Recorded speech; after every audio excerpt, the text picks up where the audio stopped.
ஹாசினி அவங்க கடையில நின்னுகிட்டு இருக்காங்க.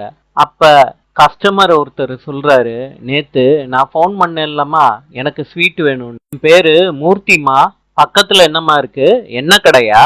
ஹாசினி சொல்றாங்க, ஆமா சார், அந்த கடையில எண்ணெய் வாங்கி தான் அப்பப்ப ஃப்ரெஷ்ஷா ஸ்வீட் செஞ்சுக்கிட்டு இருக்கேன். இந்த கஸ்டமர் சொல்றாரு, அப்படியாம்மா, அந்த எண்ணெயையும் என் கடைக்கு கான்ட்ராக்ட் எடுக்கலான்னு இருக்கேன். அந்த கஸ்டமரு ஹாசினி கடையில ஸ்வீட்டை வாங்கிட்டு முத்துப்பாண்டி கடையில எண்ணெய வாங்குறதுக்கு போயிருக்காரு அந்த கடைக்கு. அந்த கஸ்டமர் கேக்குறாரு பாண்டி கிட்ட, 50 லிட்டர் நல்லெண்ணெய், 50 லிட்டர் கடலெண்ணெய், 25 லிட்டர் தேங்காய் எண்ணெய் எல்லாமே அனுப்பி வைக்க முடியுமா?